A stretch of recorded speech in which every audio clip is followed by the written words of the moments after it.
नमस्कार दोस्तों, स्वागत है आपका मेरी नई वीडियो के अंदर एंड आई होप आपको मेरी वीडियो की क्वालिटी पसंद आई हो।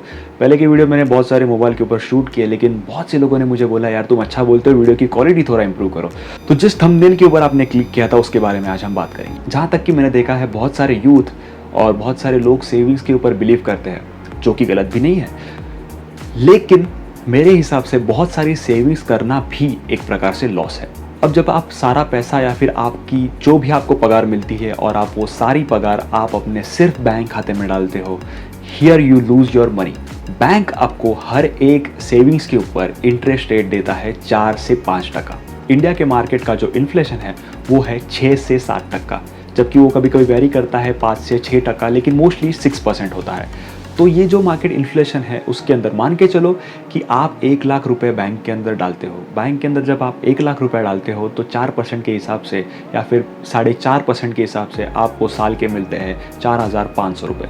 लेकिन वही आप इस इंडिया के इन्फ्लेशन के अंदर का हिस्सा बनते हो तो आपको 6,000 से लेके 6,500 तक आपको मुनाफा मिल सकता है। मतलब आप 2,000 रुपये सिर्फ अगर आप बैंक के अंदर अपना पैसा जमा कर रहे हो तो आप हर साल 1 लाख के पीछे 2,000 रुपये लॉस कर रहे हैं। तो मैं ये नहीं कहता कि बैंक में का सारा पैसा आप उठा के किसी अलग जगह पे डालेंगे तो आपको बहुत सारा मुनाफा होगा, नहीं। कुछ ऐसे वेज है जिसके अंदर आप अच्छा खासा मुनाफा कमा सकते हो। तो आप अपनी सैलरी सेविंग्स के नाम के ऊपर पूरी की पूरी बैंक में ना डालते हुए आप एक अच्छा काम कर सकते हो। आप अपने नाम पे एक LIC पॉलिसी खरीद सकते हो। ये LIC पॉलिसी आपको लॉन्ग टर्म में बहुत अच्छा रिटर्न देती है। खास करके मैं यूथ को बोलना चाहूँगा जिनकी जॉब अच्छी तरह से लगी है, और भगवान की कृपा से अगर आपकी जॉब इस लॉकडाउन के टाइम में नहीं गई है, you are the lucky one.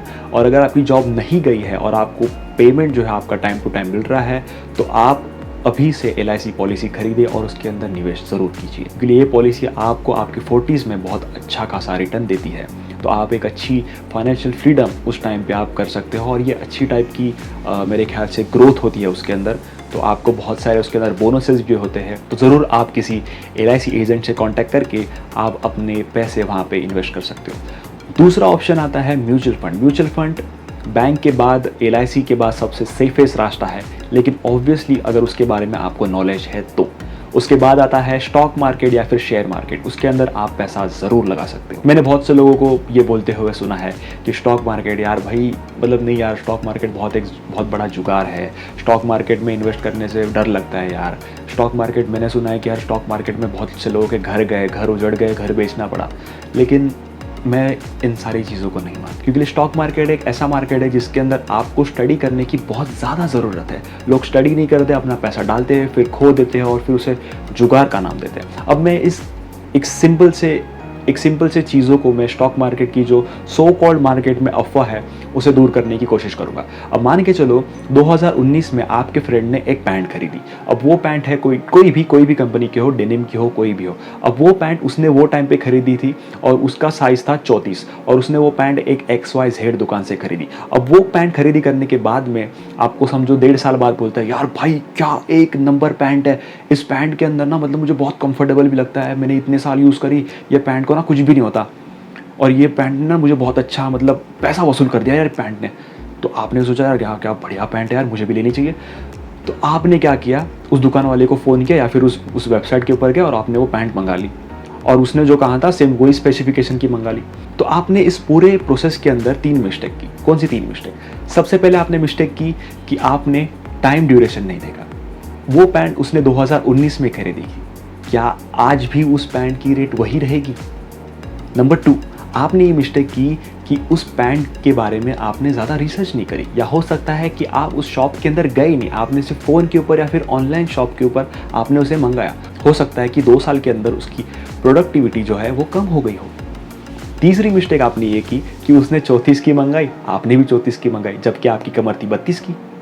तो जब आपके हाथ में पैंट है, आपने पैंट पहनी यार, आप बोल दिए यार दोस्त ने तो मुझे पागल बना दिया, पैंट लेना तो जुगाड़ की बात है। ठीक ऐसे ही स्टॉक मार्केट के अंदर और शेयर मार्केट के अंदर होता है।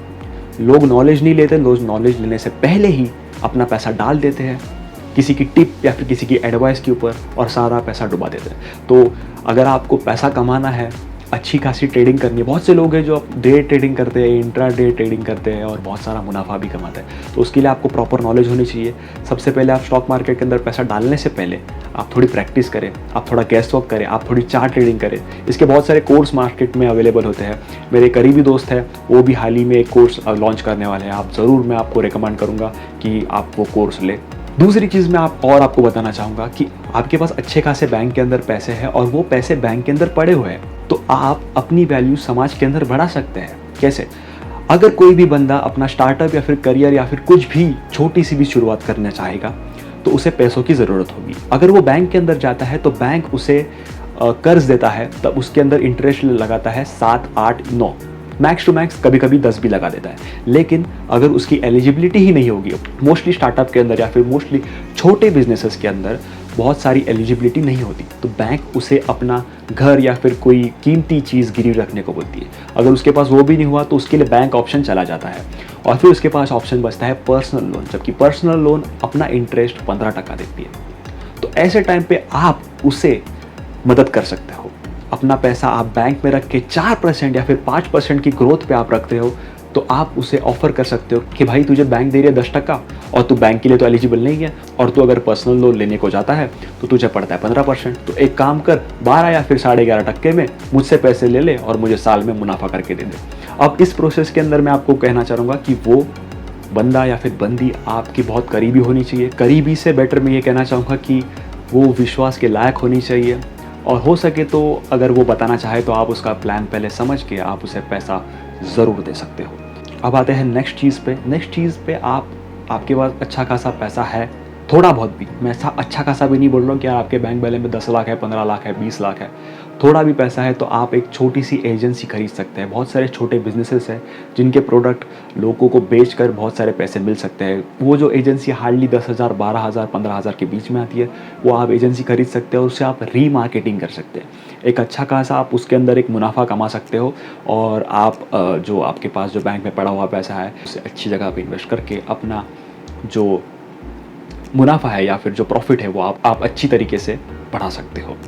तो फ्रेंड्स, ये थी आज की वीडियो। आपको मैं ये नहीं कहूँगा कि आप यार बैंक से सारा पैसा उठाओ और कहीं पे इन्वेस्ट करो, नहीं, डेफिनेटली नॉट। आपको ये पैसा भी काम में आने वाला है। बैंक सबसे सेफेस्ट इन्वेस्टमेंट है। बैंक के अंदर पैसा जमा कराना बहुत ही सेफेस्ट है, और उसके अंदर SBI is the top most bank, जहाँ पे आप आँख बंद करके सेविंग्स कर सकते हो।